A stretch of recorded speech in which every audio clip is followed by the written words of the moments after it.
Okay, so real quick piece of baseball news. You see where the freshman catcher Cole Chamberlain entered the transfer portal yesterday, Jack. This is, this is a little more, I think, one to watch. You're not surprising because Cole Chamberlain's a kid originally from Novato, California, played just in 20 games last year.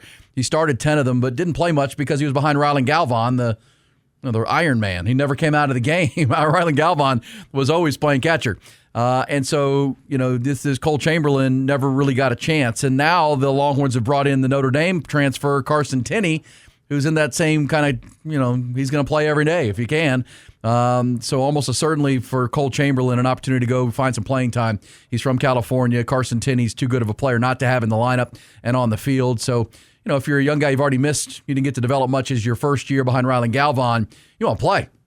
You only have so many years of eligibility. You want to go play. And so Cole Chamberlain into the portal, that's one to watch because now you got to find a backup catcher.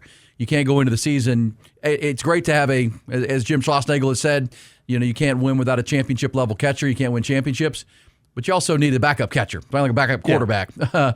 Remember the year David Pierce was down to no catchers, and that was a mess. I do. That was horrible. Kimball Schusler back there, Rylan Galvan banged up. Because they handle your pitching staff. They're so vital to the mechanics of your team, but that's why if you have a Carson Tenney or a Rylan Galvan who's great behind the plate and can be an Iron Man, but also brings a big bat, now that's because how many catchers in Major League Baseball are just no-hit catchers. They just do all the dirty work and handle the pitching staff. You get the boast with Carson Tenney, but now Cole Chamberlain out. You got to find a backup catcher. That is one to keep an eye on. As for the draft tonight, NBA draft, ESPN apparently has Texas guard Tre Johnson mocked as the 7th pick in the draft to the Pelicans. But we heard Brian Windhorst earlier here in our opening tip talking about he thinks the drama for the draft starts at number 3 tonight. And I saw a mock draft. Gary Parrish from CBS Sports has Tre Johnson to the 76ers with a 3rd pick because he says he thinks he's the 3rd best prospect in this draft. And the 76ers pick 3rd. Would they take Tre Johnson? Is that too early for him? I think so. And it's also, I know they're already slotted.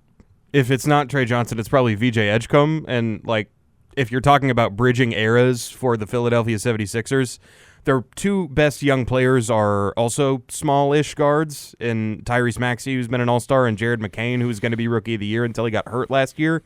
So I would be surprised, but if the Phillies just saying we're going to take the best available, and they feel that he is the best available, then I wouldn't be surprised. I just think that means they're going to move on from their Paul George and Joel Embiid situations if they can. All right, so let's hear from Rodney Terry. Rodney Terry was on a conversation with a news reporter from New Orleans, because New Orleans that's where the ESPN has Tre Johnson mocked, 7th pick, New Orleans Pelicans, and of course Rodney Terry, no longer the head coach at Texas, but not only helped recruit Tre and bring Tre Johnson to Texas for 1 year at the 40 Acres where he led the SEC in scoring, but Jack also was part of the recruitment of Kevin Durant, right, back in the day when he was an assistant coach for Rick Barnes. So good question to ask. And what does Rodney Terry think about the future of one Tre Johnson? Wherever Tre goes, I think he's going to have a chance to have an impact because his skill set, again, is so high. I mean, I had a chance to coach a young Kevin Durant in college at Texas as well. And I'm not saying he's Kevin Durant, but I'm saying I've never seen or been around a kid that scores the ball as easy as Tre Johnson does and has a skill set in terms of shooting the basketball for his size. So I think wherever he goes, he's going to have a chance from an offensive standpoint to really make an impact. And I think. All right, so impact player. We've talked about it. You walk into the SEC, the mighty SEC in any sport, and lead the conference in scoring in year 1. Pretty good. The guy can score the basketball. We said coming in, he's the best scorer to come onto the 40 Acres since Kevin Durant, and he backed it up with 20 points a game and some huge games, 34-point games against A&M, 36-point games, carrying that team. And that's just in 1 year. You're projecting what Tre Johnson can be when he's 22, 23 years old. That's what all these teams are doing. Exactly. That could be special. That's a special type scorer right there. Yeah, absolutely. He's the best shot maker in the draft is kind of the consensus of what people are saying.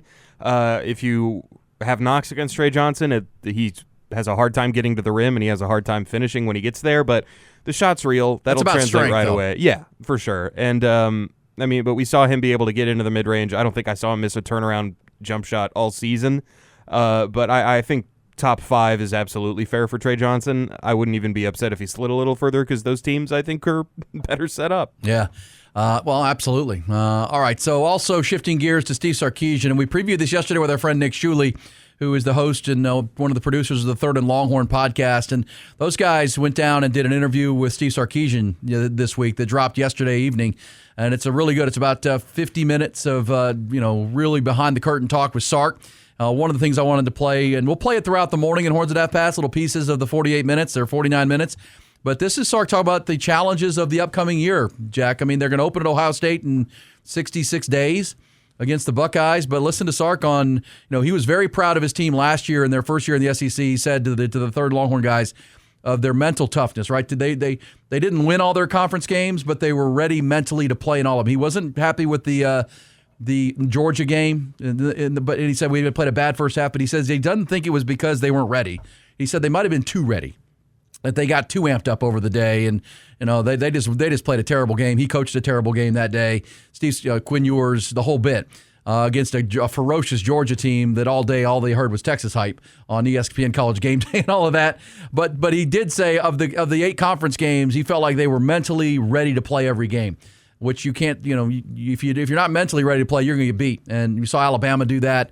You saw Georgia do that. You saw Ole Miss do that, right? When you're not focused as a team. He felt like they did. But the challenge this year, Jack, and you'll hear him from Third and Longhorn last night, Steve Sarkisian on the challenges of traveling to 3 of the most hostile environments in the country in 2025.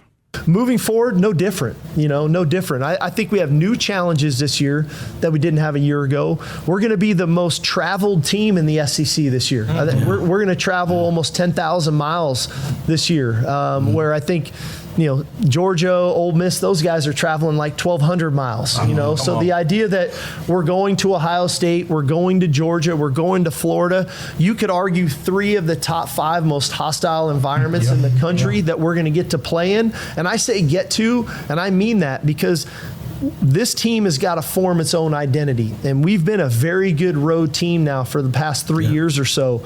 And those moments are what are going to help us in December and January when you get into those environments. Having the ability to play in those arenas against those teams and perform well is going to infuse a ton of confidence in this team if we can do it the right way. All right, so there it is. That's Steve Sarkisian. It's the Road Warriors. Now, last year, the travel outside of the Michigan game was negligible, right? They didn't go very far last year, and that was Texas was given a favorable draw as far as the schedule goes last year. There's no question about that.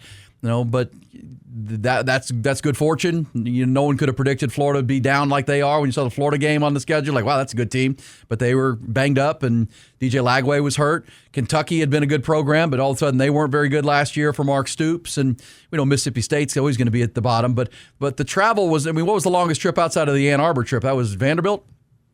Yeah. Until they went to Atlanta for the SEC title game. I think that's right. But, Arkansas is not a long trip. There's A&M, not a long trip. Yeah, Dallas. No. Dallas for Oklahoma. So, yeah, but this year we're over 10,000 miles, and they will be headed to Columbus.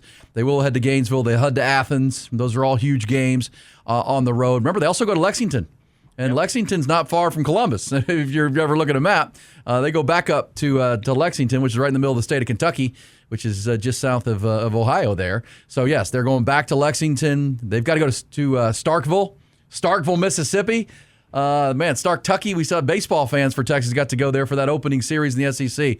So Starkville will be a spot. So a lot of road trips and the most traveled team in the SEC, according to Sark. Coming up in our next hour, we will get back for Sark and Derek Johnson, who's part of the Third and Longhorn crew. Rod Babers, Derek Johnson, Alex Okafor, Fozzie Whitaker, all these great guys.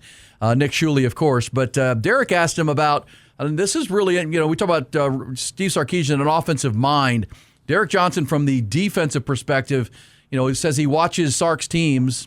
How about this? Derek Johnson said, Jack, I only watch the Chiefs and the Longhorns. That's it.